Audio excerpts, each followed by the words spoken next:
Developing right now on Morning News Now, emergency in the Caribbean. This morning, several people are dead and entire neighborhoods devastated by Hurricane Beryl.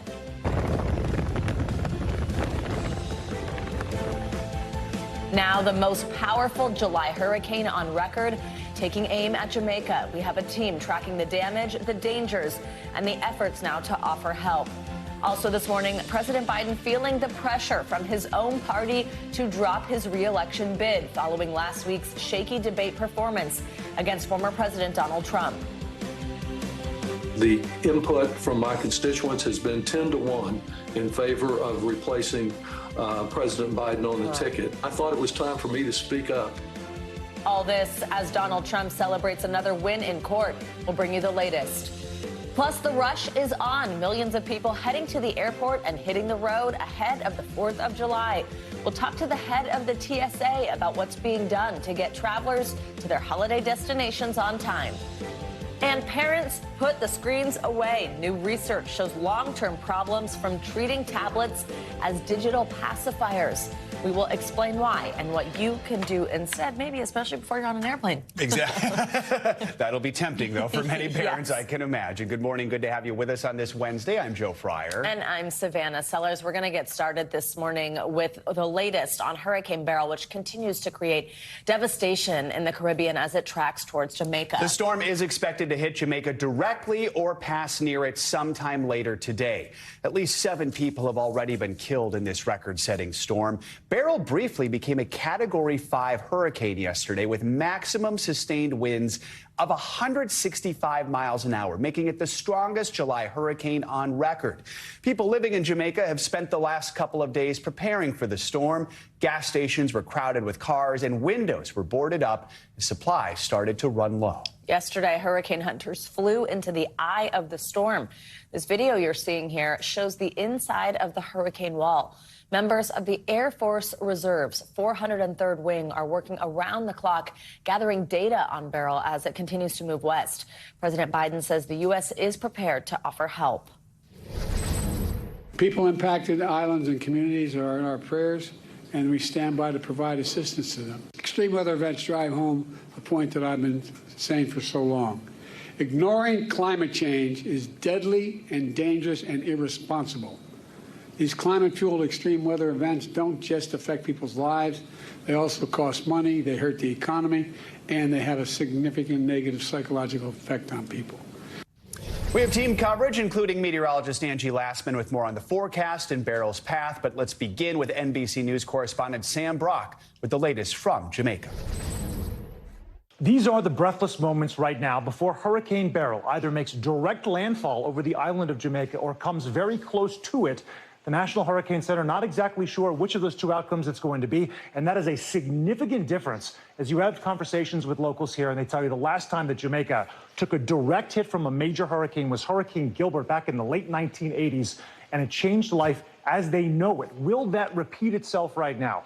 The latest from the ground here, the Prime Minister of Jamaica declared the entire island a disaster area last night. He implemented a curfew from 6 a.m. until 6 p.m., and he gave the green light to authorized officers to evacuate low-lying areas, although as of early evening yesterday, there were no evacuations underway. There are hundreds of shelters potentially available to residents, but at this hour, it's not exactly clear how many of them are even open. As you look over my shoulder right now, you see all these homes, plenty in the hills that look like they've had pretty decent construction. Folks here say that they have prepared for this moment with steel and concrete, the foundations in Jamaica really deep below the ground because there are so many hurricanes. But the roofs, they worry, could fly right off. And as you look around me, you'll see some homes that don't look like they're constructed solidly enough to necessarily withstand 130, 140 mile per hour winds. Conversations with folks on the ground as well say their biggest concern right now, loss of power and loss of telecommunications. They're not necessarily worried about the buildings. But putting that aside for a second, look at what has already happened across the Caribbean. You have Grenada and St. Vincent and the Grenadines. Those islands look like, in some cases, just absolute distant versions of what they used to be, as there are huge pockets of homes shredded. So many there. On one island, according to the Prime Minister of Grenada, you have 90% of all homes either destroyed or severely damaged. Can that repeat here? Obviously, folks here in Jamaica don't necessarily have that level of concern yet. It's sort of part of the island DNA, if you will, not to get too worried about anything. But right now, everyone's antennas are up as we know that this system, this historic Hurricane Beryl, it is the strongest hurricane ever so far at this point of the season, is prepared right now to bear its grips down on the island of Jamaica. And folks here are just standing by to see what's happening. We'll be on top of all of it throughout the day. Sam Brock, NBC News. All right, Sam, thank you. Let's now bring in meteorologist Angie Lassman for more on Beryl's latest path. Angie, what can you tell us? Good morning, guys. Unfortunately, you heard what Sam was saying there. Jamaica is really the spot that we're going to watch here to see conditions deteriorating in the short term. But we've got a lot of folks that are still under these tropical alerts, and Beryl is far from done with here. We're going to see this be a system that we keep an eye on all the way through the weekend. So let's take a look at those tropical alerts. Of course, a hurricane warning in effect for Jamaica and the Cayman Islands. We still have some hurricane watches in effect for parts of Haiti and the Dominican Republic, dealing with the tropical storm warning at this point. But those conditions are going to continue to start to improve for folks there. And then looking ahead, we've got some hurricane watches and tropical storm watches in effect right now for the Yucatan Peninsula. That's the next area of land that we're going to watch for potential impacts from Beryl. So here's the latest. As of the latest update, we've got still a Category 4 hurricane. No surprise there. We're dealing with sustained winds of 145 miles per hour. It's sitting just to the east-southeast of Kingston, Jamaica, and of course, still moving at a pretty good clip. We saw it slow down with that last update. We were seeing a 22 mile per hour forward speed. Now it's a 20 mile per hour forward speed. Either way, it's not going to make much of a difference for the impacts that we'll see on specifically some of those places like Jamaica and the Cayman Islands. Let's talk about the timing. So for Jamaica, it looks like midday we'll start to see things deteriorating. That means that the tropical storm force winds will likely arrive late into the morning hours. By midday and even later into the afternoon hours, the hurricane force winds. We'll see those outer rain bands impacting folks there, and the potential for, of course, that storm surge is going to skyrocket as the day goes on. Anywhere from 6 to 9 feet of storm surge is what we're talking about for folks in Jamaica. That means from flat ground. So 9 feet above your head is what we would be talking about for storm surge along the coast there. We'll also see additional rainfall on top of that. That means that the flooding concern, the mudslide concern is going to be there for our friends in Jamaica as well. And as we get into the late evening hours tonight and into early tomorrow morning, it's the Cayman Islands that we'll start to see some of those impacts. Now, the center of the storm still looks to be likely south of Jamaica, but we'll see potentially if where that kind of shapes up here over the next 12 hours or so, guys. But either way, we are far from done with Beryl as it continues over the next couple of days. Will it potentially impact the coast of Texas? Possibly. We'll have to wait another couple of days till we have a better certainty with that. All right, we know you are busy, Angie. Thank you very much. And we'll see with the rest of the forecast in just a moment. All right, for the first time, a Democratic member of Congress is publicly calling on President Biden to drop his re-election bid following last week's shaky debate performance. The White House is blaming Mr. Biden's poor debate on extensive international travel in the weeks leading up to the event. But political pressure is growing for more answers. NBC News senior White House correspondent Kelly O'Donnell has the latest. President Biden's political future at the center of a storm. We're going to face a tough summer. As his only public event focused on extreme weather and emergency management. For 5 days, the president has not answered reporters' questions. Mr. President, will you drop out of the race? He has relied on scripted remarks using a teleprompter. We've invested a record more than $50 billion. The White House said it wants to turn the page after a debate performance crisis that some Democrats say has raised questions. I think it's a legitimate question to say, is this an episode or is this a condition? The first public call to exit the race from a House Democrat. We must call on him to give the ultimate sacrifice of saying that he will step aside because that's the best way to save our country. Another Democrat with a warning. I just want him to appreciate at this time just how much it impacts not just his race, but all the other races coming in November. At the White House briefing, he had a cold and a bad night. I would not see this as an episode. Under repeated questioning, Karine Jean-Pierre defended the president as physically and mentally fit. Is anyone in the White House hiding information about the president's health or his ability to do the job day to day. Absolutely not. The New York Times reports that in closed-door meetings, several current and former officials noticed the president increasingly appeared confused or listless or would lose the thread of conversations. NBC News reports that first son Hunter Biden joined meetings with the president and senior staff this week in the West Wing.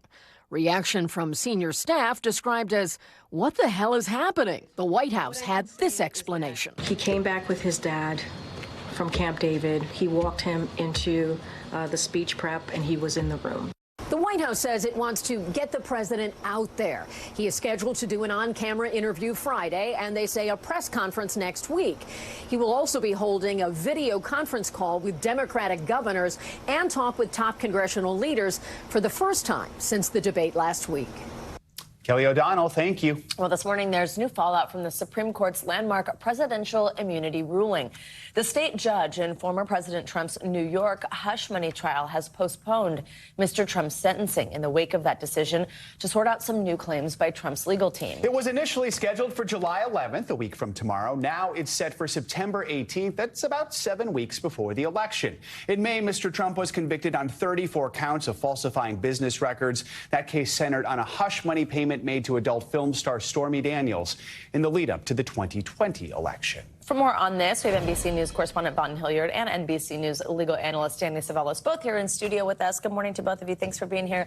Vaughn, I'll begin with you. So the judge also granted a request by Mr. Trump's attorneys to file a motion seeking to overturn his guilty verdict. Walk us through what we're seeing here. Right. This is not about necessarily the underlying charges that Donald Trump was found guilty of by this jury. Instead, it was the evidence that was allowed to be presented to the jury, which the defense attorneys for Donald Trump are claiming some of that evidence was protected by presidential immunity because they came under the context of official acts. That includes some tweets, some public speeches that Donald Trump had made. And so the case that Donald Trump's attorneys are making is that if, let's say, this trial had happened now, some of that evidence would not have been admissible under the Supreme Court's decision, and therefore the jury could have been tainted in the way that it ultimately made its determination. So therefore that motion is going to be presented in that argument made to Judge Merchan to have the trial thrown out. Danny, let's get the legal perspective here. The judge has agreed to delay the sentencing. How much is the Supreme Court decision this week influencing all this? Does Trump have a chance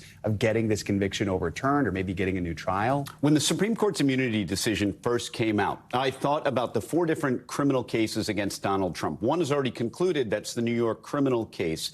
And of the 4, the initial thought was, well, this immunity decision affects the New York case the least. And that's because the allegations in the New York case have virtually nothing to do with an exercise of presidential power, unless you consider paying off a porn star something to do with the appointment power or directing troops in the field. You can see how that seems like a stretch. But hidden in the details is a fact that may end up threatening all of these criminal cases, which is, as Vaughn correctly pointed out, that the evidence of official acts may not have been admissible against Trump. And there was some evidence of his official conduct, witnesses, tweets, different things that may have been rendered inadmissible retroactively by the Supreme Court decision. And the court has to sort it out. I can't stress enough how important this is because the New York case arguably contained the least allegations of presidential conduct. So what does that say for the remaining 3 cases, which allege a lot more presidential activity? Which is exactly what we are hoping Vaughn can give us a reminder on. What are those outstanding cases and how do we think this intersects with those? Of course, the federal election interference case is going to be paramount. That was where the Supreme Court decision ultimately stemmed from.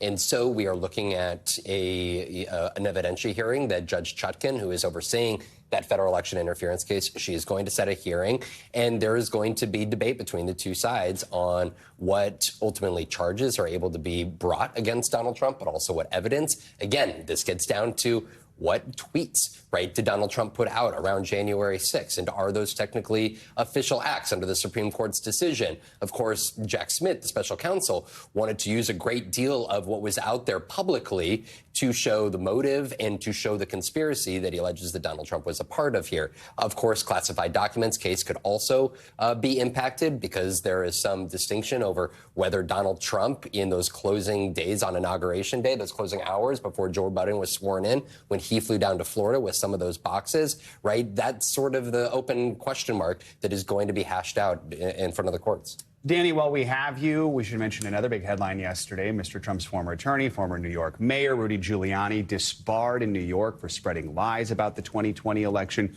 What does this mean for Giuliani's future as far as his ability to practice law or anything else? It means he won't be able to practice law. Disbarment is the death penalty. And normally, when you are before a disciplinary board, the likely outcome is some form of discipline. It can range from something like just public censure. It can range from that to suspension. But the ultimate penalty is disbarment. Now, I will say that Giuliani's sins before the board are not the ordinary sins you see before disciplinary boards. The most common are failure to communicate with clients, or really the worst sin is stealing from your clients, taking from the trust fund, whatever, or the trust account, whatever the case may be. So this is an unusual set of facts. It's based mostly on false statements Giuliani made. But the bottom line was, once this was before the board, it was very likely that Giuliani was going to suffer some sort of very severe discipline.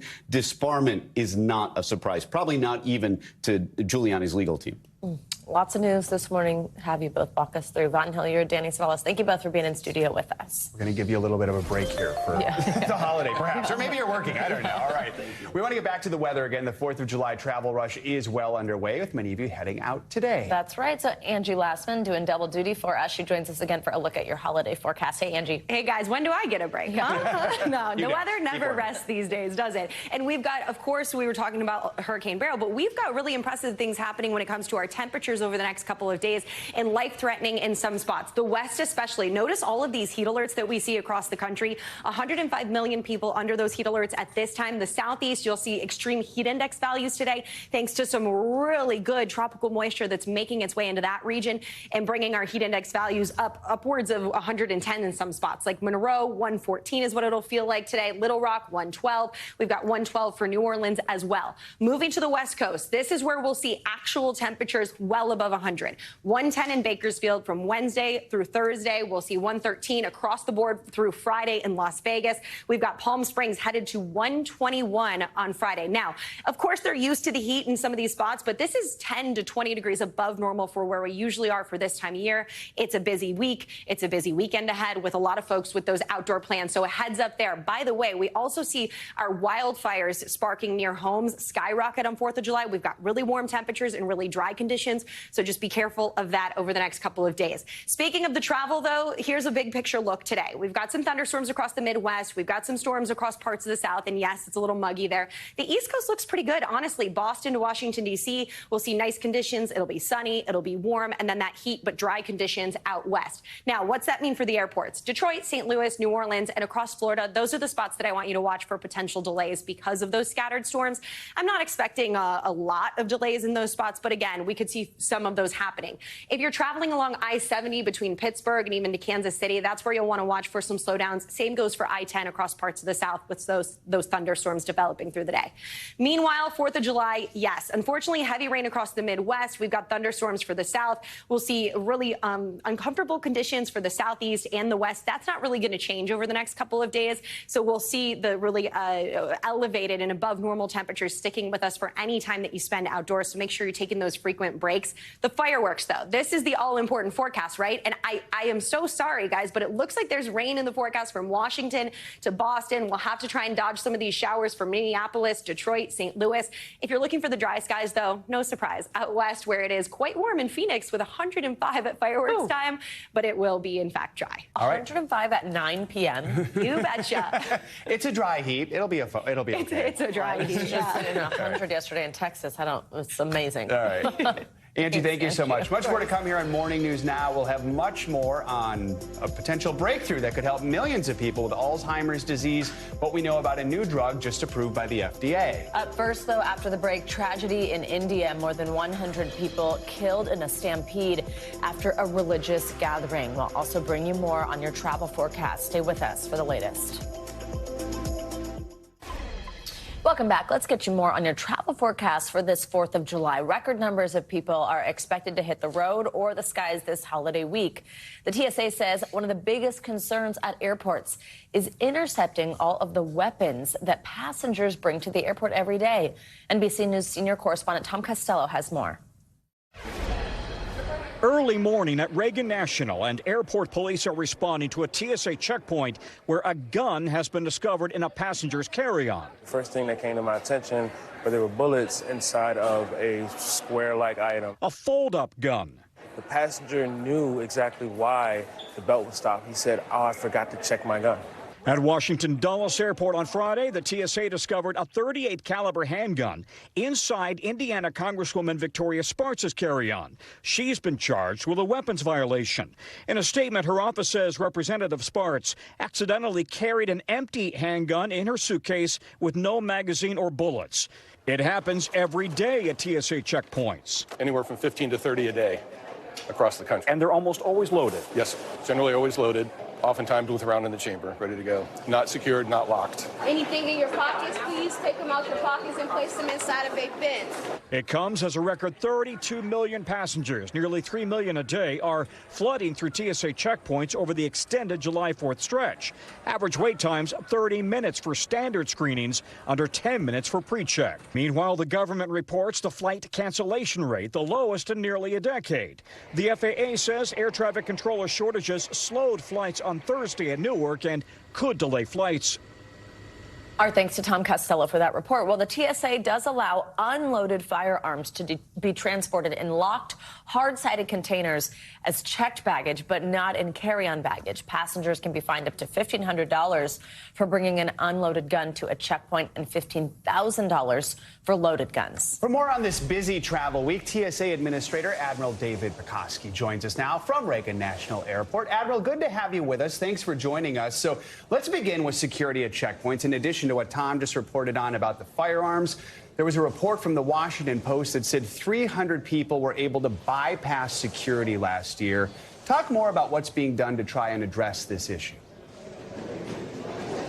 Well, we look at all aspects of security and every layer of security. Those 300 passengers never boarded an aircraft because of those layers, because of the partnerships we have with airline staff, airport staff, and law enforcement in airports as well. As we just heard in Tom's piece a moment ago, nearly 3 million people a day are going through TSA security checkpoints at airports, a milestone I know we've already hit this year. How has your agency prepared for this rush of people over the holiday week, especially with staffing concerns? Simply put, do you have enough staff? We have enough staff, and really one of the best things that happened to TSA over the course of its history is the President submitted, the Congress approved a change in our compensation plan. So what that did is it made TSA employees on the same pay scale as every other federal employee. As a result, we've seen our attrition drop by 50%, and we have many more applicants for open positions. So our staffing levels are very good going into the 4th of July. We've seen airport travel rebound quite a bit since the height of the pandemic. We're also seeing rising concerns globally, including U.S. bases in Europe going on a higher state of alert over the last few days. Are there any heightened security concerns or warnings that you have on this holiday? No specific concerns this holiday, but we're always vigilant, and we ask everybody to be vigilant all the time. I mean, you know, our country is a target, and we always take that into very serious consideration in everything we do. As passengers have seen going through our screening checkpoints, we're introducing a lot more new technology, and that technology always improves our security effectiveness. With respect to volumes, we have seen the busiest days ever in TSA history. If you look at just 2024 as a year already, and primarily from Mother's Day to today, we've seen 8 of our 10 busiest days this year alone. Our very busiest day, the Sunday before last, almost 3 million passengers through our screening checkpoints. And as you look behind me, you see our officers in blue that provide that expert security work, and I really salute them for the work they're doing over this busy holiday season. We know we're going to see about 30 million passengers over the 4th of July period. It's always a good reminder how much they are doing, how much they're dealing with, and to be kind as you're headed through. Admiral, in light of those numbers that you just said, what advice would you give people who are traveling for the 4th of July? What should they know that could maybe make their flying or their security experience easier? Well, what I would advise passengers, I do this myself, I travel a lot, is to give yourself enough time. I mean, things are busy, traffic is busy on highways, it's busy in the airport environment, finding parking space, etc.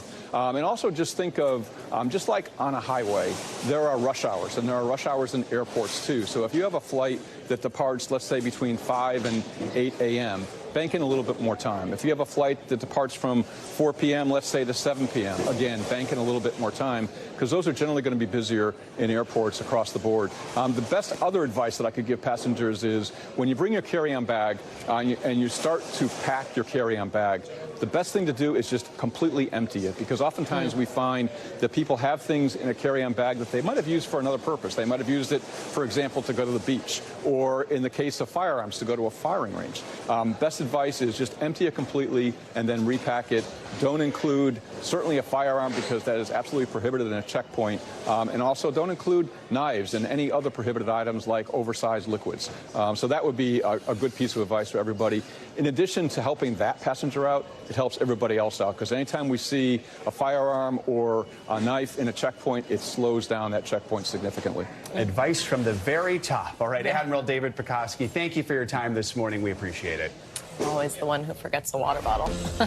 Turning to international news now, at least 120 people were killed when a crowd was crushed at a religious event in northern India. NBC News international correspondent Megan Fitzgerald joins us from London with that. What else is making news around the world? Megan, good morning. Yeah, guys, good morning. We're talking about some horrifying incident that happened 3 hours outside of India's capital of New Delhi. This deadly stampede broke out inside a makeshift tent as crowds were trying to leave a Hindu gathering. Police are now saying more than 120 people were killed, dozens injured, most of them women and children. A devastating scene outside the hospital as well, as residents carried the bodies of those who didn't make it. Local media outlets are reporting over 15,000 people had gathered for this event, but the site only had permission to host about 5,000. And Russia's President Vladimir Putin and China's Xi Jinping arrived in Kazakhstan today for regional and security defense talks. The Kremlin also says Putin will be meeting with China's president along with the president of Turkey. This is a two-day summit of the Shanghai Cooperation Organization, which was launched by China and Russia back in 2001. According to the Kremlin, UN Secretary General Antonio Guterres is also expected to attend. And if you're a BTS fan, you're in luck this morning. Good news.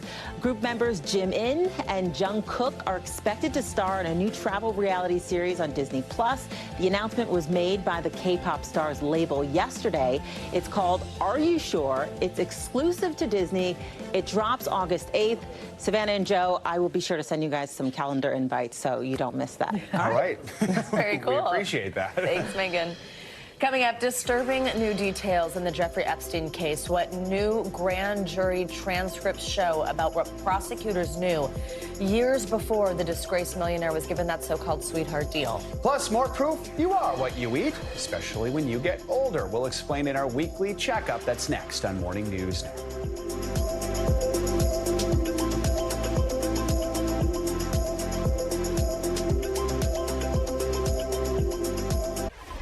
We're back now with some new details in the case of Jeffrey Epstein that some are calling disturbing. Grand jury transcripts released by a Florida judge show that prosecutors knew about rape accusations against Epstein years before he was given what critics called a sweetheart deal.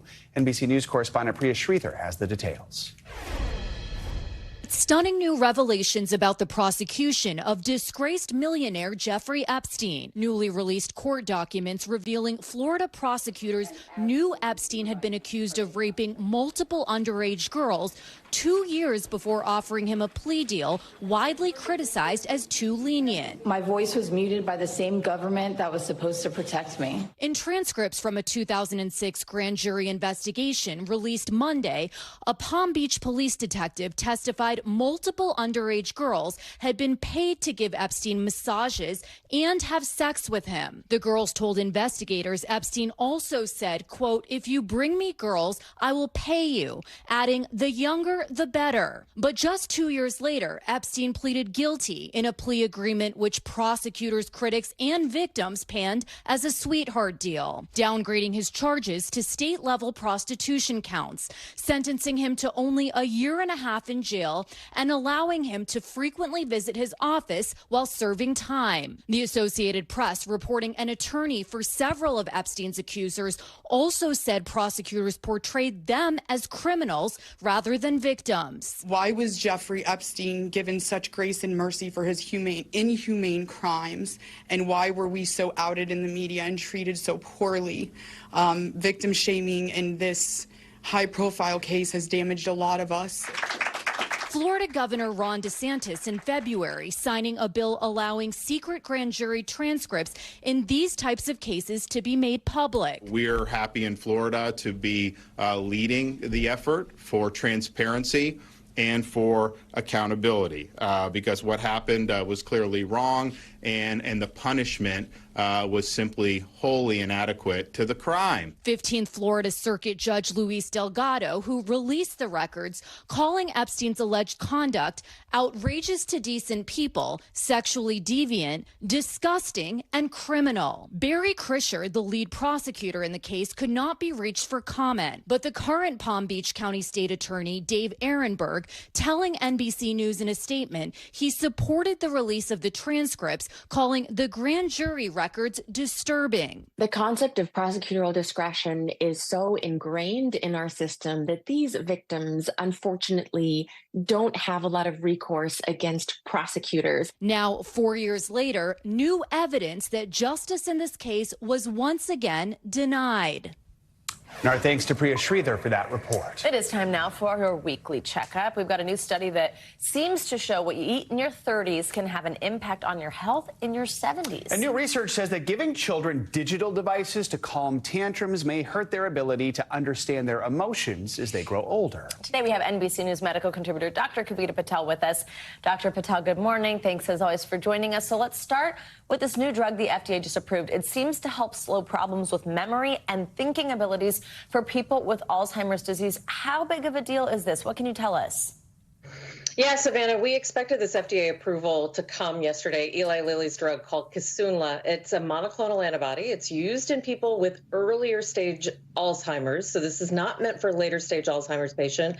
Just as a reminder, about 6 to 7 million adults each year in the United States diagnosed with Alzheimer's disease. This is a drug. It's a monthly infusion. I think the big news here is that when they use this drug over a period of time, they saw about a 35% decline in the cognitive kind of like degeneration. So it didn't reverse Alzheimer's, but it slows that decline down. It is one of now 2 drugs available that have similar profiles. And it's a big deal, Savannah and Joe, because it reinforces we're understanding more about Alzheimer's. And now we have some treatment options, especially early in diagnosis. We'll take all the good news we can when it comes to Alzheimer's. All right, let's talk about some other health news. Ultra-processed foods can account for almost half the daily calories that Americans consume, which is a huge number.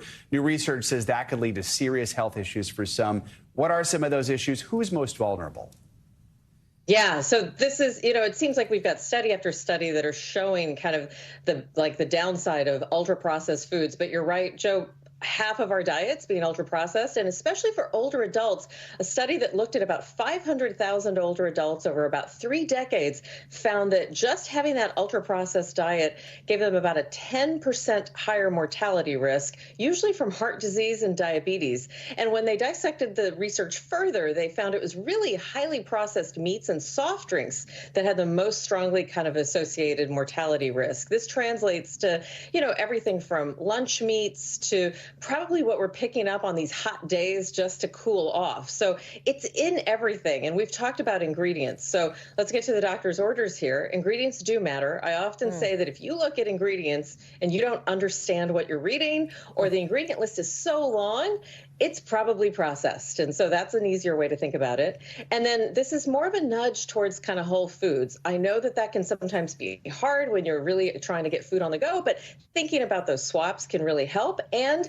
get the whole family involved, because it's usually the entire family that has that diet together. And that's how we're getting such a high proportion of ultra processed foods. And we started at a young age. Listen, I'm going to rethink how to give my kids something different than chicken tenders and macaroni tonight, because I've been looking at these studies, and we're seeing decade after decade how much it matters. So important. Also with nutrition, and I guess this kind of goes hand in hand, this next study looks at how what you eat can help with how you age. I mean, it certainly makes sense when we saw some of the risks of those ultra-processed foods, but walk us through exactly what we mean here. How can what you're eating impact this? At what age should you start thinking about this, and what should you be eating? Yeah, we should definitely start thinking about diets at all ages. But I think what's interesting is that researchers looked at 100,000 adults, again, over 3 decades, so a long period of time. And they followed people with their diets in their 40s all the way into their 70s to try to understand if you follow a healthy diet, Savannah, in your 40s, you are actually as high as 84% more likely to be kind of better functioning, both physically and mentally, in your 70s. So let me say that again, that if you follow a healthy diet, and usually these are people that were following healthy diets before their 40s, but it just illustrates that, you know, having a good diet at a younger age can pay off decades later. And what are we talking about? We're talking, again, about avoiding ultra-processed foods. We're talking about fruits, vegetables, kind of low-fat milk or dairy products. We're talking about nuts, legumes. We've spoken about this before. And I think that what we're trying to understand here is, you know, is it about triggering just the way your entire body responds? And that's likely what scientists will find. So there's just an incredible amount of, I think, nutrition research that we're getting that's reinforcing. I think here the doctor's orders are that our body does keep a score. I would often think, all right, what I ate today is just about today, but it really does build up and kind of keeps over time. And that diet's a marathon, not a sprint, and eat for your longevity. All right, finally, more evidence that parents maybe need to stop using screens as digital pacifiers. Yes. It's a new study that suggests that giving kids a screen instead of talking them through their tantrums can lead to a variety of problems down the line. This doesn't surprise me, but what more can you tell us, Dr. Patel? Very briefly, 300 parents that they spanned and looked over the ages of 2 and 5 years, and they really looked to see that if when you started to have a temper tantrum, did you give your child a digital device? I've been guilty of doing this myself. They find that when you kind of reach for that digital emotion regulation, Joe, they're not able to regulate their emotions when you don't have those digital devices and as they get older. So you can't really, for the doctor's orders here, very simple. Soothing can't be swapped. Managing extremes is actually good for kids. It helps us regulate. And it's not just for kids. We should think about it as adults because those same temper tantrums show up as adults too. So we grew up. It worked for us. There we go. That's true. Me too. Thanks, Dr. Patel. Always good to see you. Well, now let's get to some new developments in a journalistic legal battle we've been following between a Mississippi newspaper and a powerful former governor. Local reporter Anna Wolf won the Pulitzer Prize for exposing millions in misspent welfare dollars in the state. But now the state's former governor, who was the subject of that reporting, is suing Wolf and her colleagues at Mississippi Today for defamation, and a judge is demanding the names of confidential sources used in their reporting. Defiance of that court order to turn over those names could mean jail time. Here's NBC News Justice and Intelligence correspondent Ken Delanian with the latest. This is the kind of corruption that Mississippians know all too well. Anna Wolf's reporting at Mississippi Today exposed a huge scandal in the poorest state in America. $77 million in welfare funds intended for children in need went instead to multiple pet projects, including this horse ranch, this volleyball arena, and to sports celebrities like Hall of Fame quarterback Brett Favre. Favre was never charged, but the reporting led to 8 criminal indictments and journalism's biggest prize. Adam Ganishow is the editor of the paper. You can't just win a Pulitzer unless there's real impact. 2 days after the Pulitzer announcement, we got the first threat of legal action. Former Mississippi Governor Phil Bryant, who was in office when the fraud occurred, is suing the newspaper, Wolf, and other staffers for defamation, saying Mississippi Today wrongly accused him of a crime. Allegations in court documents suggest Bryant was among those who directed the spending, but he maintains he did nothing illegal. I did nothing wrong. I wasn't aware of the wrongdoings of others. How would you explain to somebody who's never heard about this Phil Bryant's overall role in the welfare scandal? So it's pretty well laid out. It doesn't say that he did anything illegal. This is an agency under the governor's office. I mean, he has control, he has oversight. Bryant did not initially sue over the newspaper's prize-winning reporting. Instead, he brought the case over how the reporting was later described, including when the newspaper's CEO said Bryant embezzled funds, which is not true. He was never charged, and there's no indication he's under criminal investigation. Bryant's attorney, Billy Quinn, says that was the last straw. So here we are to give, one of their favorite words, accountability to the situation. Well, the rabbit's got the gun now. We'll see who's going to be accountable. The CEO apologized, but Bryant was not satisfied and got a court order saying Mississippi Today must give a judge internal files and communications with confidential sources to determine if Wolf acted out of malice or a reckless disregard for the truth. Some people are going to look at that and say that's just seeking revenge. Well, he didn't sue them because they exposed $77 million worth of misspending. He applauds them for doing that. Good on them. That's not what this suit is about. This suit is about defamation. Mississippi Today is now asking the state Supreme Court to overturn the judge's order. If that doesn't happen, they say they'll look to the federal courts. If it goes to trial or whatever. What's at stake for a free press? Protecting confidential sources. Are you willing to go to jail? Yeah. It's real, it's scary, but something I think we feel very strongly about. Well, as you know, there's a long history of reporters going to jail to protect their sources. Perhaps they will here. All I want is the money. Meanwhile, advocates like Alita Fitzgerald, who have worked on behalf of Mississippi's children for decades, remain outraged by the scandal and grateful for the journalism. Unleashing that story meant a lot to a lot of people and had them thinking differently about what government officials were saying about the well-being and what was going on in the state of Mississippi for poor families. Ken Delanian, NBC News, Jackson, Mississippi. Coming up, a warning about the price of online fame. Yeah, popular YouTuber now facing a decade behind bars over an over-the-top fireworks show gone viral. More on the stunt that's landed him in federal court. This is Morning News Now. Welcome back. Well, of course, tomorrow is the 4th of July, and many of us across the country will be celebrating the holiday with fireworks. But before you light a fuse and then post it on your social media, you might want to think twice. A popular YouTuber is facing a decade in prison for taking his fireworks show to a whole nother level. NBC News correspondent Dana Griffin has more. It was supposed to be the, quote, craziest 4th of July video. A Lamborghini, a helicopter, and loads of fireworks filmed on a dry lake bed. But the high-flying stunt now landing its creator in court. Sukmin Choi, better known on YouTube as Alex Choi, charged with placing explosives in an aircraft without acquiring a permit. According to the criminal complaint, he pleaded not guilty in federal court. The original 11-minute video, now removed from YouTube, features Choi wildly driving a Lamborghini Huracan across the dried-up lake bed outside of Los Angeles, according to the complaint. All while two models inside the helicopter shoot mortar-style fireworks, relentlessly pounding the $240,000-plus sports car. An exhilarating chase sequence like something out of a movie. One that could land Choi in prison for up to 10 years. We reached out to Alex Choi's lawyer but did not receive a response. Choi speaking to reporters outside the courtroom. I am asked not to comment on anything by my counsel, so I would love to tell more stories about it, but only after the case is over. 1,250 wheel horsepower. Choi built a sizable following of almost 1 million subscribers on YouTube based on similar stunts, like filming a Tesla jumping over a hill or off-roading in Lamborghinis. If convicted, Choi would be the latest in a series of creators who've documented their own illegal stunts, then posted them on YouTube for views. Like former Olympic snowboarder Trevor Jacob, sentenced to 6 months in prison for this video titled, "I Crashed My Airplane."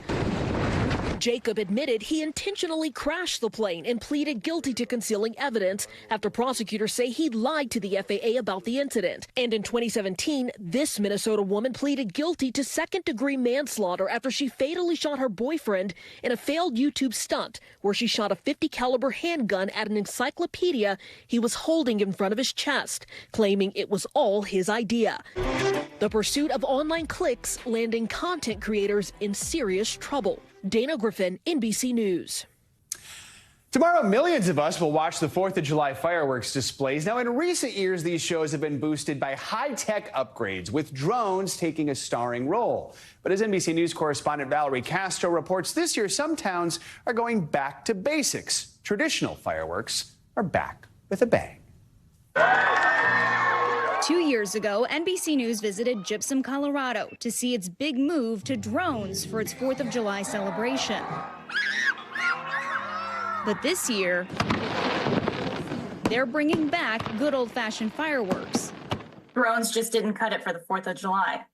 Yeah, they left us wanting, I would say, and it didn't feel like America. And they're not the only ones ditching drones. Along with Gypsum, Parker, Colorado, Redondo Beach, California, and Galveston, Texas.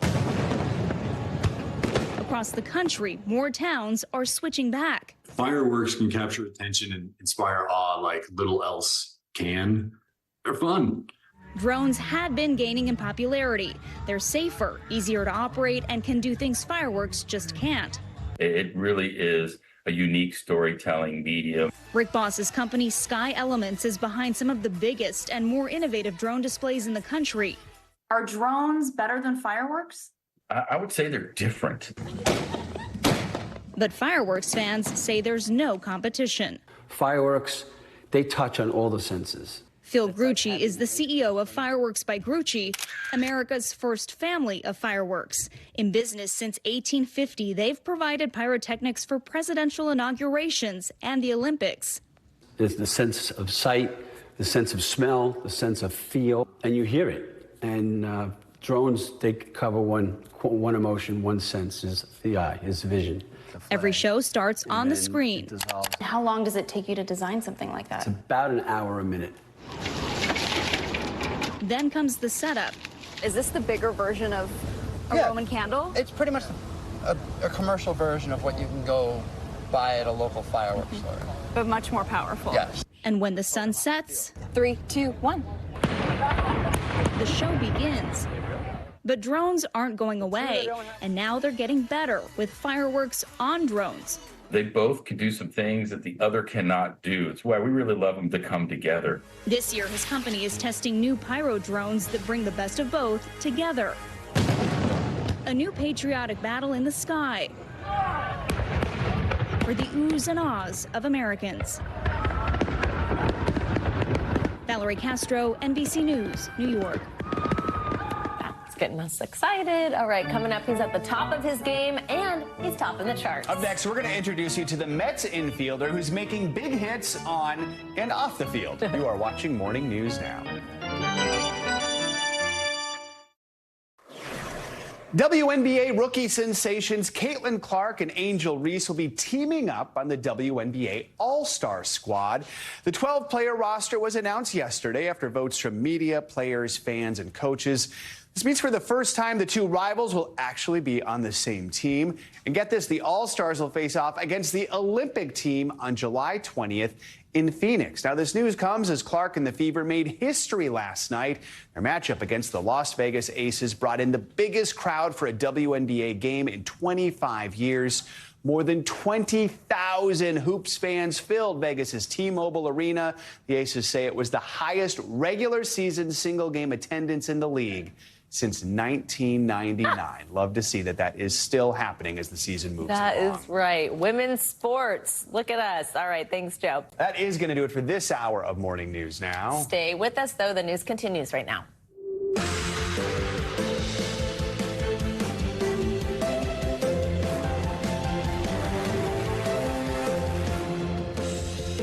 Good morning. Thanks for joining us this Wednesday. I'm Savannah Sellers. I'm Joe Fryer. Right now on Morning News Now, bracing for impact. Hurricane Beryl on a collision course with Jamaica. The island nation battening down the hatches for the strongest storm ever recorded in June or July. The hurricane already ripping through parts of the Caribbean, leaving behind a trail of destruction and multiple fatalities. With the latest on Beryl's path of destruction and how Jamaica is preparing to weather the storm. Go forth, millions of passengers flooding airports for a holiday getaway.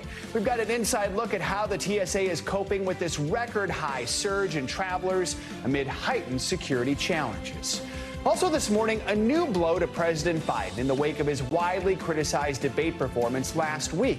A Texas congressman becomes the first elected Democrat to publicly call for the president to step aside.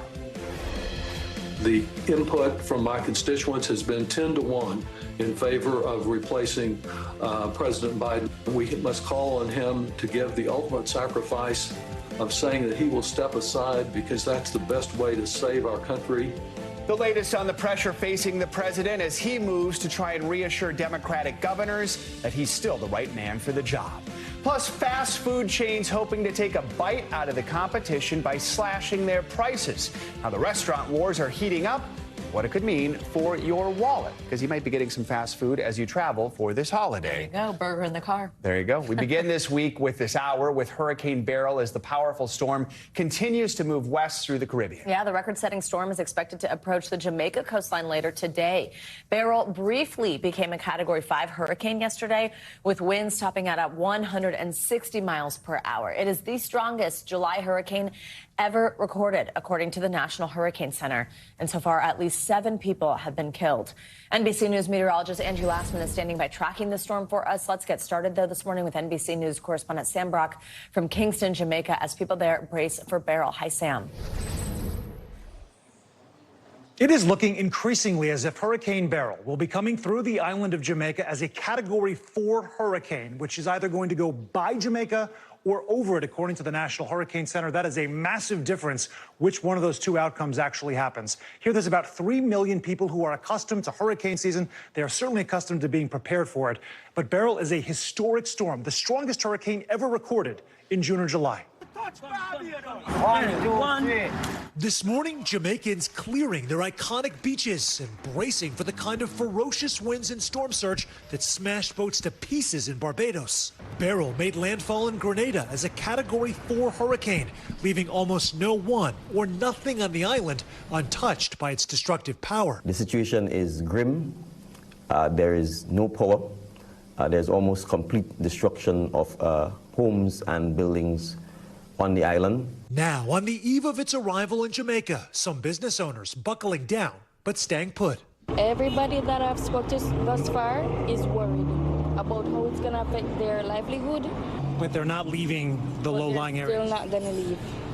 None of us are. We're going to stand and we're going to ride it out. Others feeling emboldened by the way buildings here have handled previous storms. A lot of the houses here are built to withstand a hurricane. Still, the head of Jamaica's police force bracing members for the reality ahead. I urge you, make proper provisions at home for your loved ones, even as you prepare to go out and serve others. Relief supplies are already in the pipeline from private charities in Florida, as President Biden on Tuesday pledged support for those in the storm zone. The violent system arriving as more than 85 million Americans are bracing for what could be a record-breaking holiday heat wave, with triple-digit temperatures in Sacramento, Las Vegas, and Dallas, and high humidity boosting heat indexes to life-threatening levels in cities like Memphis and New Orleans.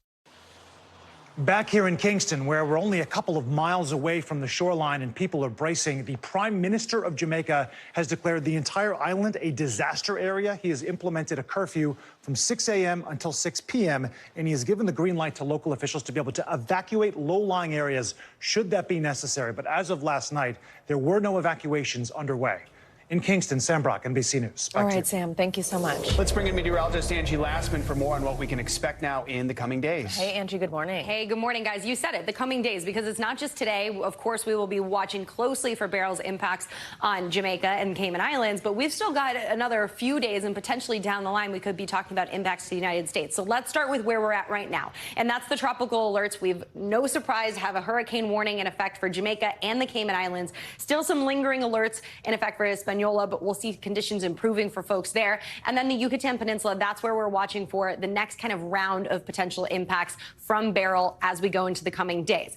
In the latest update, still a Category 4, but notice a couple of things. Notice how you don't really see a well-defined eye. It is cloud covered. That shows that the system is battling a little bit of shear, those upper level winds that make it kind of hamper any intensity. Now, the water's quite warm in this region, so still, either way, it doesn't really matter when it comes to the strength of this system. You know, we're splitting hairs if it's a Category 3 or a Category 4. We're still going to see those same kind of impacts when it comes to folks in Jamaica and the Cayman Islands. We've got the winds at 145 miles per hour, moving northwest now at 20 miles per hour. We saw that forward speed come down just a touch earlier today. But either way, as we get into the later parts of today, we're going to see things really deteriorate for Jamaica. Specifically, midday is when we'll start to see, I think, the tropical storm force winds become hurricane force winds, and then the heavy rain will start, and that storm surge that we're so concerned about, anywhere from 6 to 9 feet, will start to be problematic along the coastline. We will see the additional rainfall lead to the likelihood of some flash flooding, some mudslides for this region, and of course those winds that I mentioned. Now, it'll pull away from that island, and we'll see the Cayman Islands, especially late tonight and into tomorrow, see some of those impacts. Not quite as extensive as what Jamaica is talking about, but either way, it's still going to be something that folks there are going to want to watch for. Down the line, Friday into Saturday, that's where we watch for the Yucatan Peninsula to see some of these impacts. And then there has been a general kind of northerly shift in this track over the past 24 hours. So that's going to make a big difference on what happens here as we get into the weekend specifically, and whether or not we see some of those impacts to the coastline of Texas. So this will be something that we watch. One thing to note, it is very warm in the Gulf of Mexico this time of year, where even the Caribbean, honestly, we're running 3 to 4 degrees above normal for those sea surface temperatures, more like mid-September. So there's plenty of fuel for this system to kind of gather itself even after it goes over the Yucatan.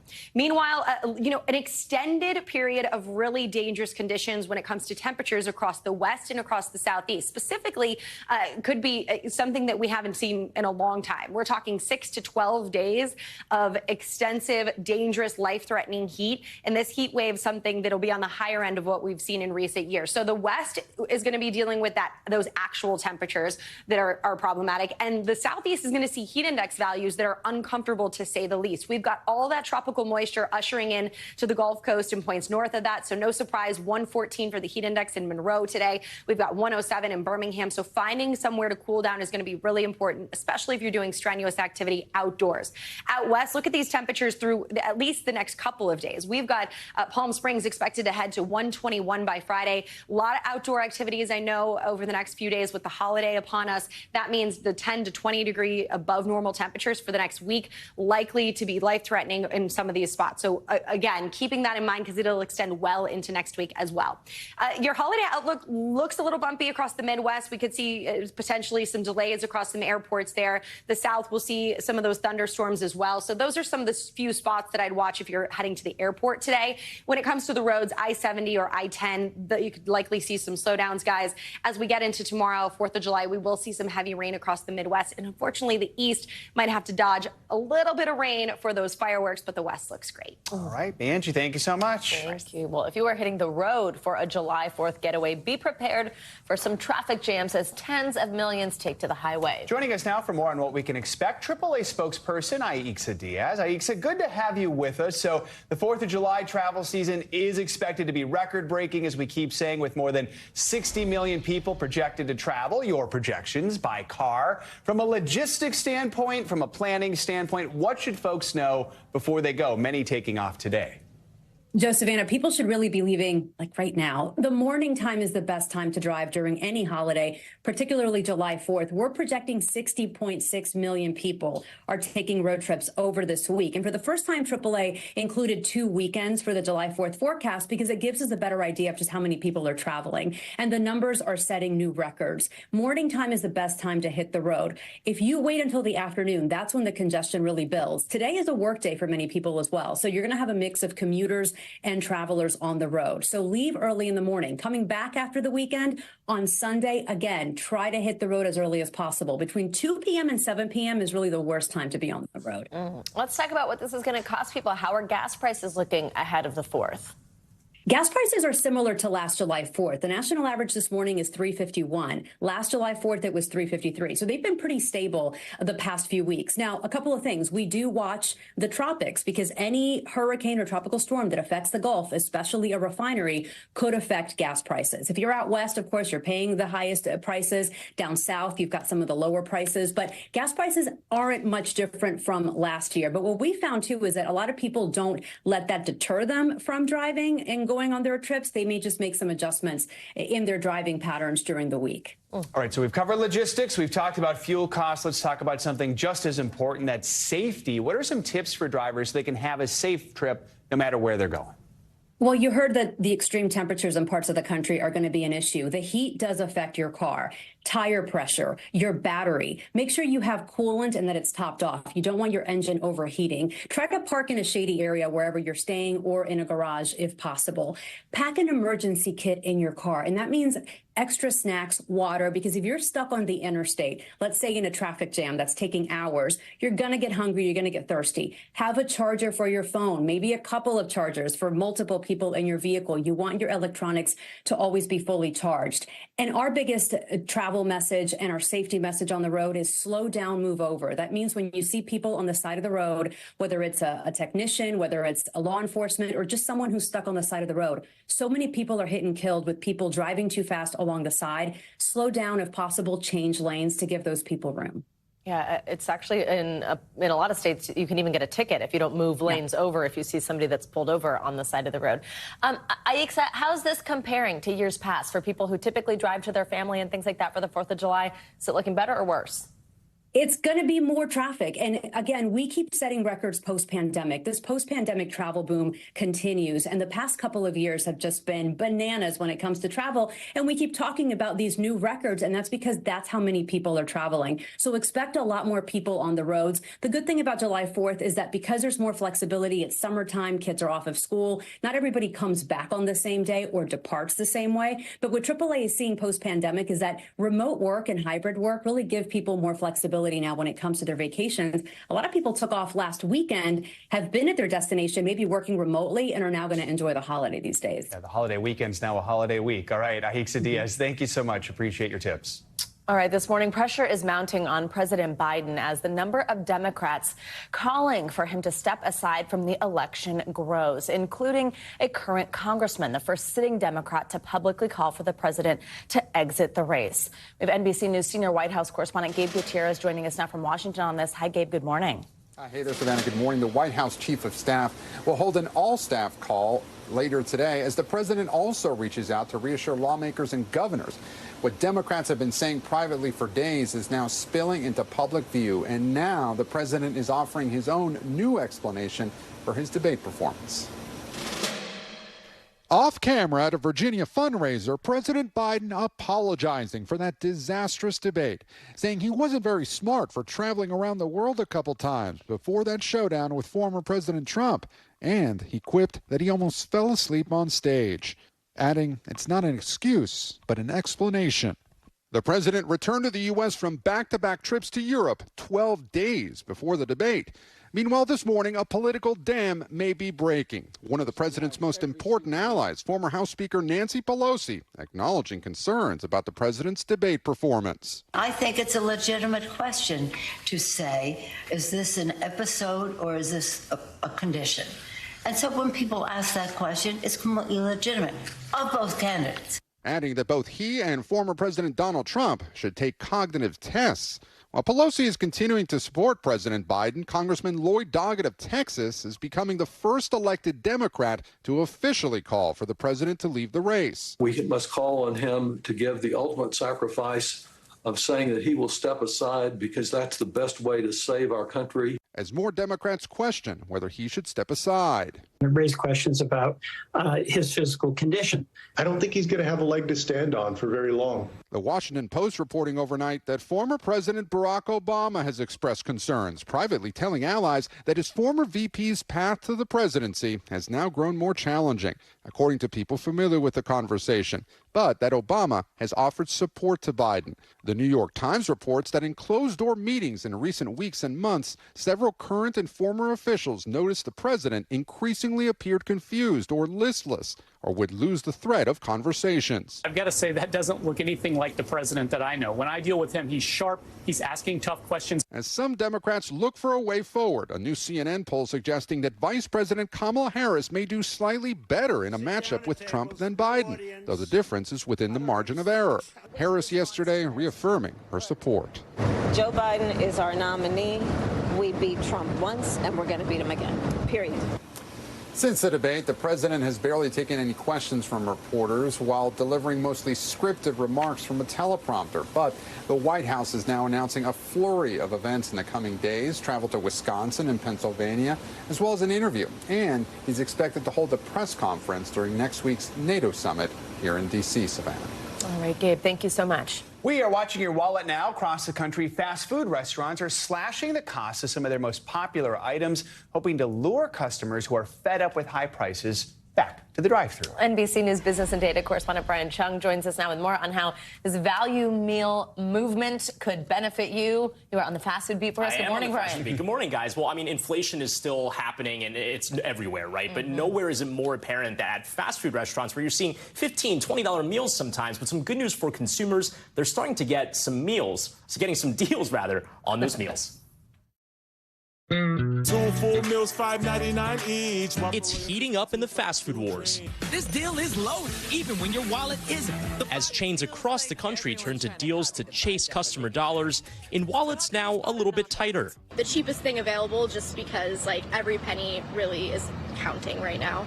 Food prices have gone up exponentially. It's huge, and it's a big crunch on the pocket. Sonic is just the latest chain to get in on the fast food wars, announcing their new Fun 99 menu that will cost just $1.99, promising that the pricing is, quote, here to stay, rather than a temporary reaction to consumer complaints. And they're not the only ones cutting prices. Taco Bell is offering 10 items under $3, and Jack in the Box is selling munchies under $4. Deals on full meals to be had, too. Burger King and Wendy's are selling combos for $5 or less. The lower prices, a result of consumers pushing back. Fast food has completely lost its value. I don't have the money to buy fast food anymore. It's astronomical, to be honest with you. The cost of food away from home was 4% higher than last year, driving more people away from drive-thrus. It is often cheaper to go to a sit-down restaurant than it is to drive through fast food. Last week, McDonald's USA president told Savannah and Hoda they were responding to consumers by offering a new $5 meal deal of their own this summer. Did consumers essentially force your hand by being fed up? Customers are telling us that they're really stretched. As long as our customers need value, we're going to provide it to them. A summer of savings coming to a drive-thru near you. And based on the deals several of these chains are rolling out, it seems a sweet spot for consumers is about $5, which is good news for consumers, but something else to look for if you're also trying to save a few extra bucks. Most fast food restaurants will offer extra discounts and deals by ordering through their apps. And one other reminder, guys, make sure that the location near you is actually participating in these deals, right? They usually say like only at participating restaurants. Yeah, a good thing to know as well. Not everyone participates. All exactly. Right. Brian, thank you so much. Appreciate it. You're making us hungry. All right, coming up, shock and devastation in India. Yeah, more than 100 people killed following a stampede at a religious event. We will have the latest up next.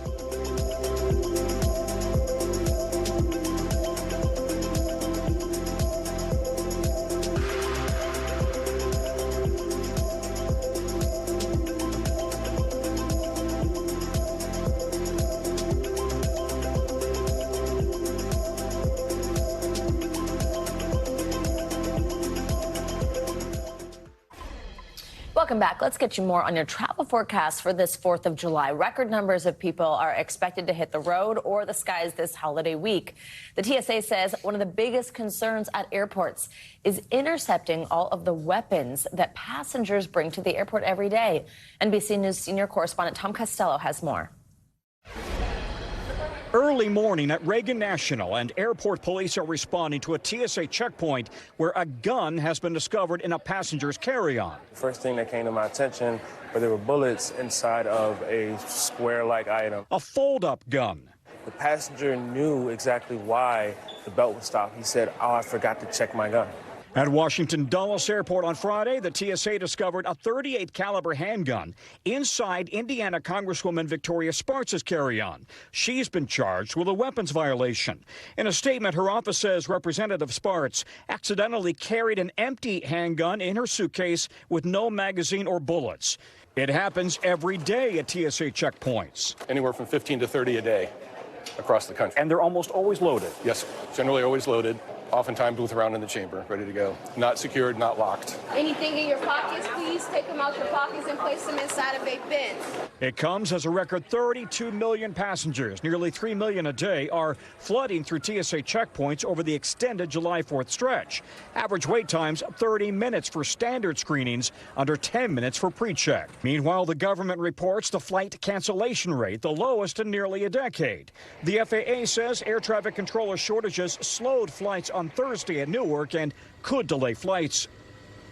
Our thanks to Tom Costello for that report. Well, the TSA does allow unloaded firearms to be transported in locked, hard-sided containers as checked baggage, but not in carry-on baggage. Passengers can be fined up to $1,500 for bringing an unloaded gun to a checkpoint and $15,000 for loaded guns. For more on this busy travel week, TSA Administrator Admiral David Pekoski joins us now from Reagan National Airport. Admiral, good to have you with us. Thanks for joining us. So let's begin with security at checkpoints. In addition to what Tom just reported on about the firearms, there was a report from the Washington Post that said 300 people were able to bypass security last year.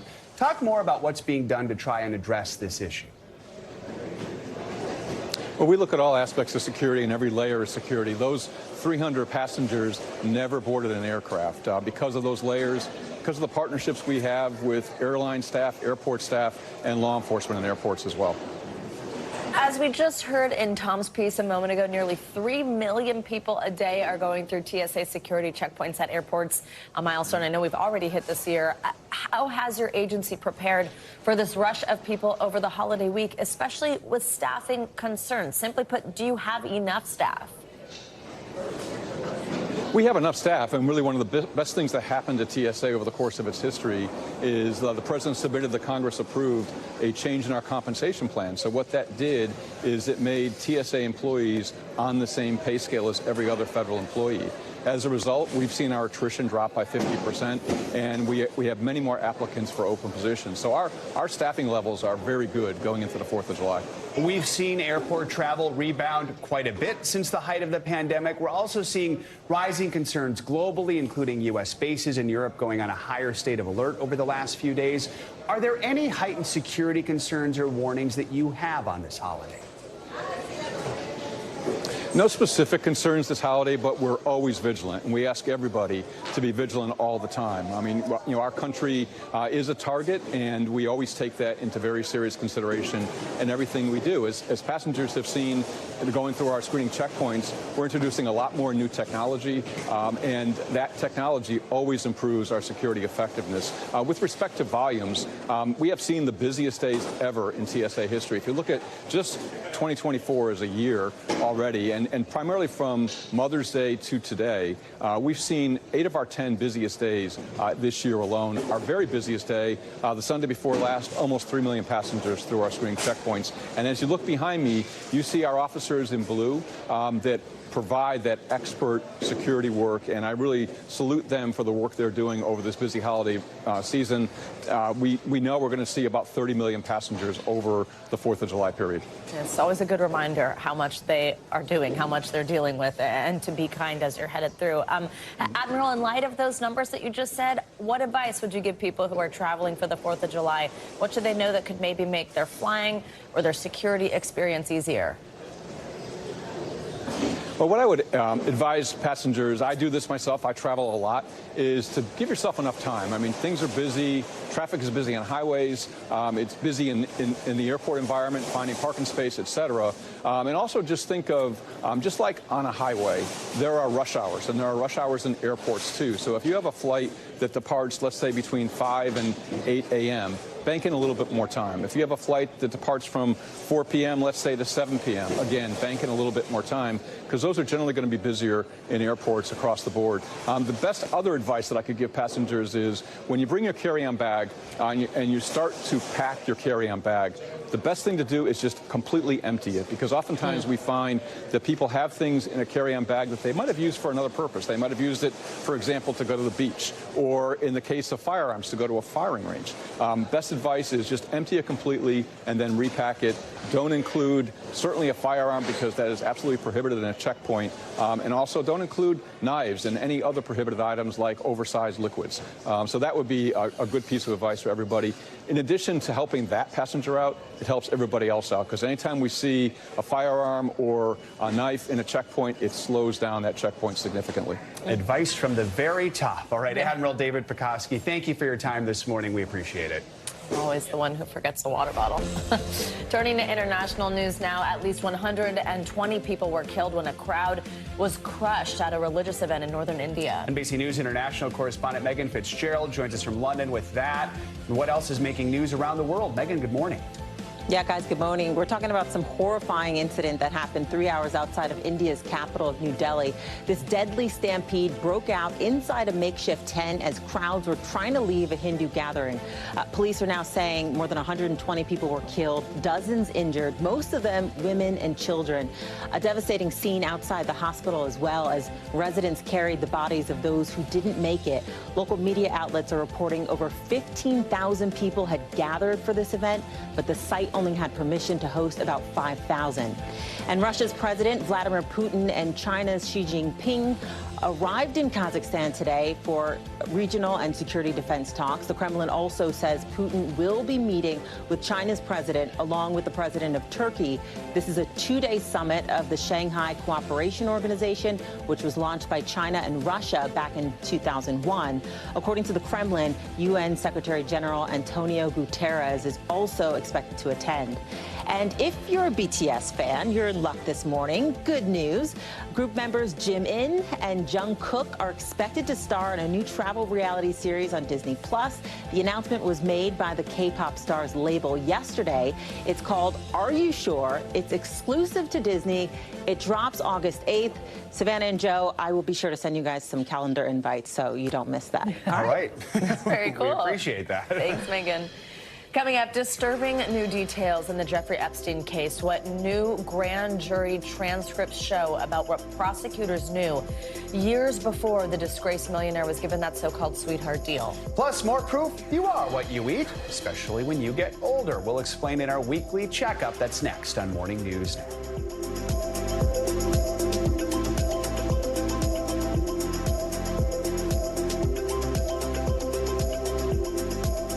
We're back now with some new details in the case of Jeffrey Epstein that some are calling disturbing. Grand jury transcripts released by a Florida judge show that prosecutors knew about rape accusations against Epstein years before he was given what critics called a sweetheart deal. NBC News correspondent Priya Sridhar has the details.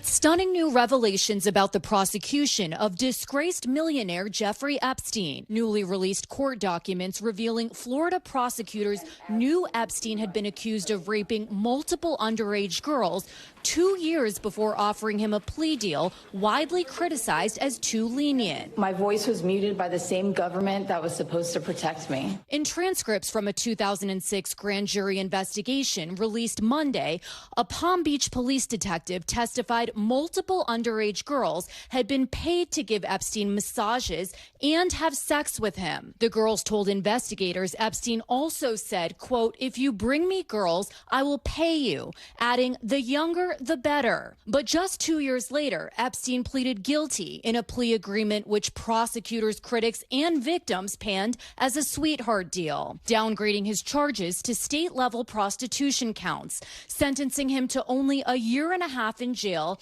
and allowing him to frequently visit his office while serving time. The Associated Press, reporting an attorney for several of Epstein's accusers, also said prosecutors portrayed them as criminals rather than victims. Why was Jeffrey Epstein given such grace and mercy for his inhumane crimes? And why were we so outed in the media and treated so poorly? Victim shaming in this high-profile case has damaged a lot of us. Florida Governor Ron DeSantis in February signing a bill allowing secret grand jury transcripts in these types of cases to be made public. We're happy in Florida to be leading the effort for transparency and for accountability, because what happened was clearly wrong, and the punishment was simply wholly inadequate to the crime. 15th Florida Circuit Judge Luis Delgado, who released the records, calling Epstein's alleged conduct outrageous to decent people, sexually deviant, disgusting, and criminal. Barry Krischer, the lead prosecutor in the case, could not be reached for comment, but the current Palm Beach County State Attorney, Dave Ehrenberg, telling NBC News in a statement he supported the release of the transcripts, calling the grand jury records disturbing. The concept of prosecutorial discretion is so ingrained in our system that these victims, unfortunately, don't have a lot of recourse against prosecutors. Now, 4 years later, new evidence that justice in this case was once again denied. And our thanks to Priya Sridhar for that report. It is time now for your weekly checkup. We've got a new study that seems to show what you eat in your 30s can have an impact on your health in your 70s. And new research says that giving children digital devices to calm tantrums may hurt their ability to understand their emotions as they grow older. Today we have NBC News medical contributor Dr. Kavita Patel with us. Dr. Patel, good morning. Thanks as always for joining us. So let's start with this new drug the FDA just approved. It seems to help slow problems with memory and thinking abilities for people with Alzheimer's disease. How big of a deal is this? What can you tell us? Yeah, Savannah, we expected this FDA approval to come yesterday. Eli Lilly's drug called Kisunla. It's a monoclonal antibody. It's used in people with earlier stage Alzheimer's. So this is not meant for later stage Alzheimer's patient. Just as a reminder, about 6 to 7 million adults each year in the United States diagnosed with Alzheimer's disease. This is a drug. It's a monthly infusion. I think the big news here is that when they use this drug over a period of time, they saw about a 35% decline in the cognitive kind of like degeneration. So it didn't reverse Alzheimer's, but it slows that decline down. It is one of now 2 drugs available that have similar profiles. And it's a big deal, Savannah and Joe, because it reinforces we're understanding more about Alzheimer's. And now we have some treatment options, especially early in diagnosis. We'll take all the good news we can when it comes to Alzheimer's. All right, let's talk about some other health news. Ultra-processed foods can account for almost half the daily calories that Americans consume, which is a huge number. New research says that could lead to serious health issues for some. What are some of those issues? Who's most vulnerable? Yeah, so this is, it seems like we've got study after study that are showing kind of the downside of ultra-processed foods. But you're right, Joe. Half of our diets being ultra-processed, and especially for older adults. A study that looked at about 500,000 older adults over about 3 decades found that just having that ultra-processed diet gave them about a 10% higher mortality risk, usually from heart disease and diabetes. And when they dissected the research further, they found it was really highly processed meats and soft drinks that had the most strongly kind of associated mortality risk. This translates to, everything from lunch meats to probably what we're picking up on these hot days just to cool off. So it's in everything. And we've talked about ingredients. So let's get to the doctor's orders here. Ingredients do matter. I often say that if you look at ingredients and you don't understand what you're reading, or the ingredient list is so long, it's probably processed. And so that's an easier way to think about it. And then this is more of a nudge towards kind of whole foods. I know that can sometimes be hard when you're really trying to get food on the go, but thinking about those swaps can really help and get the whole family involved, because it's usually the entire family that has that diet together. And that's how we're getting such a high proportion of ultra-processed foods. And we started at a young age. Listen, I'm going to rethink how to give my kids something different than chicken tenders and macaroni tonight, because I've been looking at these studies, and we're seeing decade after decade how much it matters. So important. Also with nutrition, and I guess this kind of goes hand in hand, this next study looks at how what you eat can help with how you age. I mean, it certainly makes sense when we saw some of the risks of those ultra-processed foods, but walk us through exactly what we mean here. How can what you're eating impact this? At what age should you start thinking about this, and what should you be eating?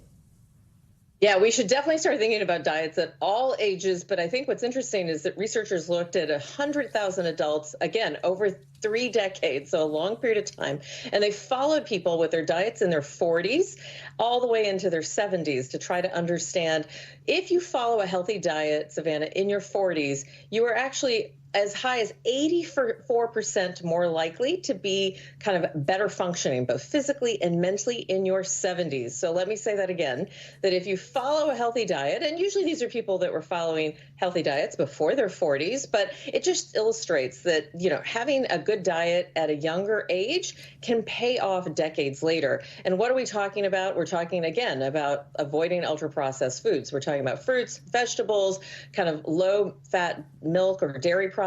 We're talking about nuts, legumes. We've spoken about this before. And I think that what we're trying to understand here is, you know, is it about triggering just the way your entire body responds? And that's likely what scientists will find. So there's just an incredible amount of, I think, nutrition research that we're getting that's reinforcing. I think here the doctor's orders are that our body does keep a score. I would often think, all right, what I ate today is just about today, but it really does build up and kind of keeps over time. And that diet's a marathon, not a sprint, and eat for your longevity. All right, finally, more evidence that parents maybe need to stop using screens as digital pacifiers. Yes. It's a new study that suggests that giving kids a screen instead of talking them through their tantrums can lead to a variety of problems down the line. This doesn't surprise me, but what more can you tell us, Dr. Patel? Very briefly, 300 parents that they spanned and looked over the ages of 2 and 5 years, and they really looked to see that if when you started to have a temper tantrum, did you give your child a digital device? I've been guilty of doing this myself. They find that when you kind of reach for that digital emotion regulation, Joe, they're not able to regulate their emotions when you don't have those digital devices and as they get older. So you can't really, for the doctor's orders here, very simple. Soothing can't be swapped. Managing extremes is actually good for kids. It helps us regulate. And it's not just for kids. We should think about it as adults because those same temper tantrums show up as adults too. So we grew up. It worked for us. There we go. Yeah, that's right. That's true. Me too. Thanks, Dr. Patel. Always good to see you. Well, now let's get to some new developments in a journalistic legal battle we've been following between a Mississippi newspaper and a powerful former governor. Local reporter Anna Wolf won the Pulitzer Prize for exposing millions in misspent welfare dollars in the state. But now the state's former governor, who was the subject of that reporting, is suing Wolf and her colleagues at Mississippi Today for defamation, and a judge is demanding the names of confidential sources used in their reporting. Defiance of that court order to turn over those names could mean jail time. Here's NBC News Justice and Intelligence correspondent Ken Delanian with the latest. This is the kind of corruption that Mississippians know all too well. Anna Wolf's reporting at Mississippi Today exposed a huge scandal in the poorest state in America. $77 million in welfare funds intended for children in need went instead to multiple pet projects, including this horse ranch, this volleyball arena, and to sports celebrities like Hall of Fame quarterback Brett Favre. Favre was never charged, but the reporting led to 8 criminal indictments and journalism's biggest prize. Adam Ganeshow is the editor of the paper. You can't just win a Pulitzer unless there's real impact. 2 days after the Pulitzer announcement, we got the first threat of legal action. Former Mississippi Governor Phil Bryant, who was in office when the fraud occurred, is suing the newspaper, Wolf, and other staffers for defamation, saying Mississippi Today wrongly accused him of a crime. Allegations in court documents suggest Bryant was among those who directed the spending, but he maintains he did nothing illegal. I did nothing wrong. I wasn't aware of the wrongdoings of others. How would you explain to somebody who's never heard about this Phil Bryant's overall role in the welfare scandal? So it's pretty well laid out. It doesn't say that he did anything illegal. This is an agency under the governor's office. I mean, he has control, he has oversight. Bryant did not initially sue over the newspaper's prize-winning reporting. Instead, he brought the case over how the reporting was later described, including when the newspaper's CEO said Bryant embezzled funds, which is not true. He was never charged, and there's no indication he's under criminal investigation. Bryant's attorney, Billy Quinn, says that was the last straw. So here we are to give, one of their favorite words, accountability to the situation. Well, the rabbit's got the gun now. We'll see who's going to be accountable. The CEO apologized, but Bryant was not satisfied and got a court order saying Mississippi Today must give a judge internal files and communications with confidential sources to determine if Wolf acted out of malice or a reckless disregard for the truth. Some people are going to look at that and say that's just seeking revenge. Well, he didn't sue them because they exposed $77 million worth of misspending. He applauds them for doing that. Good on them. That's not what this suit is about. This suit is about defamation. Mississippi Today is now asking the state Supreme Court to overturn the judge's order. If that doesn't happen, they say they'll look to the federal courts. If it goes to trial or whatever. What's at stake for a free press? Protecting confidential sources. Are you willing to go to jail? Yeah. It's real, it's scary, but something I think we feel very strongly about. Well, as you know, there's a long history of reporters going to jail to protect their sources. Perhaps they will here. All I want is the money. Meanwhile, advocates like Alita Fitzgerald, who have worked on behalf of Mississippi's children for decades, remain outraged by the scandal and grateful for the journalism. Unleashing that story meant a lot to a lot of people and had them thinking differently about what government officials were saying about the well-being and what was going on in the state of Mississippi for poor families. Ken Delanian, NBC News, Jackson, Mississippi. Coming up, a warning about the price of online fame. Yeah, popular YouTuber now facing a decade behind bars over an over-the-top fireworks show gone viral. More on the stunt that's landed him in federal court. This is Morning News Now. Welcome back. Well, of course, tomorrow is the 4th of July, and many of us across the country will be celebrating the holiday with fireworks. But before you light a fuse and then post it on your social media, you might want to think twice. A popular YouTuber is facing a decade in prison for taking his fireworks show to a whole nother level. NBC News correspondent Dana Griffin has more. It was supposed to be the, quote, craziest 4th of July video.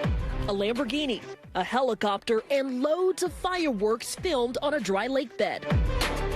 But the high-flying stunt now landing its creator in court. Sukmin Choi, better known on YouTube as Alex Choi, charged with placing explosives in an aircraft without acquiring a permit. According to the criminal complaint, he pleaded not guilty in federal court. The original 11-minute video, now removed from YouTube, features Choi wildly driving a Lamborghini Huracan across the dried-up lake bed outside of Los Angeles, according to the complaint. All while two models inside the helicopter shoot mortar-style fireworks, relentlessly pounding the $240,000-plus sports car. An exhilarating chase sequence like something out of a movie. One that could land Choi in prison for up to 10 years. We reached out to Alex Choi's lawyer but did not receive a response. Choi speaking to reporters outside the courtroom. I am asked not to comment on anything by my counsel, so I would love to tell more stories about it, but only after the case is over. 1,250 wheel horsepower. Choi built a sizable following of almost 1 million subscribers on YouTube based on similar stunts, like filming a Tesla jumping over a hill or off-roading in Lamborghinis. If convicted, Choi would be the latest in a series of creators who've documented their own illegal stunts, then posted them on YouTube for views. Like former Olympic snowboarder Trevor Jacob, sentenced to 6 months in prison for this video titled, "I Crashed My Airplane." Jacob admitted he intentionally crashed the plane and pleaded guilty to concealing evidence after prosecutors say he lied to the FAA about the incident. And in 2017, this Minnesota woman pleaded guilty to second-degree manslaughter after she fatally shot her boyfriend in a failed YouTube stunt where she shot a .50 caliber handgun at an encyclopedia he was holding in front of his chest, claiming it was all his idea. The pursuit of online clicks landing content creators in serious trouble. Dana Griffin, NBC News. Tomorrow, millions of us will watch the 4th of July fireworks displays. Now, in recent years, these shows have been boosted by high-tech upgrades, with drones taking a starring role. But as NBC News correspondent Valerie Castro reports, this year some towns are going back to basics. Traditional fireworks are back with a bang. 2 years ago, NBC News visited Gypsum, Colorado to see its big move to drones for its 4th of July celebration. But this year, they're bringing back good old-fashioned fireworks. Drones just didn't cut it for the 4th of July. Yeah, they left us wanting, I would say, and it didn't feel like America. And they're not the only ones ditching drones. Along with Gypsum, Parker, Colorado, Redondo Beach, California, and Galveston, Texas. Across the country, more towns are switching back. Fireworks can capture attention and inspire awe like little else can. They're fun. Drones had been gaining in popularity. They're safer, easier to operate, and can do things fireworks just can't. It really is a unique storytelling medium. Rick Boss's company Sky Elements is behind some of the biggest and more innovative drone displays in the country. Are drones better than fireworks? I would say they're different. But fireworks fans say there's no competition. Fireworks, they touch on all the senses. Phil Grucci is the CEO of Fireworks by Grucci, America's first family of fireworks. In business since 1850, they've provided pyrotechnics for presidential inaugurations and the Olympics. There's the sense of sight, the sense of smell, the sense of feel, and you hear it. And drones, they cover one emotion, one sense, is the eye, is vision. Every show starts on the screen. How long does it take you to design something like that? It's about an hour a minute. Then comes the setup. Is this the bigger version of a Roman candle? It's pretty much a commercial version of what you can go buy at a local fireworks store. But much more powerful. Yes. And when the sun sets, 3, 2, 1. The show begins. But drones aren't going away, and now they're getting better with fireworks on drones. They both can do some things that the other cannot do. It's why we really love them to come together. This year, his company is testing new pyro drones that bring the best of both together. A new patriotic battle in the sky for the oohs and ahs of Americans. Valerie Castro, NBC News, New York. Getting us excited. All right, coming up, he's at the top of his game and he's topping the charts. Up next, we're going to introduce you to the Mets infielder who's making big hits on and off the field. You are watching Morning News Now.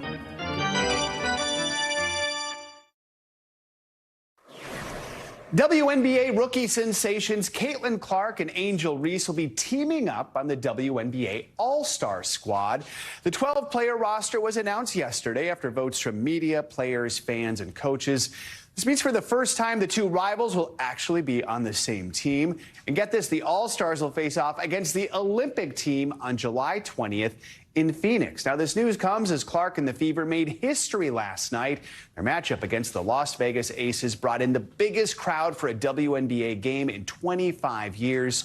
More than 20,000 Hoops fans filled Vegas's T-Mobile Arena. The Aces say it was the highest regular season single game attendance in the league since 1999. Love to see that that is still happening as the season moves along. That is right. Women's sports. Look at us. All right. Thanks, Joe. Thanks for watching. Stay updated about breaking news and top stories on the NBC News app or follow us on social media.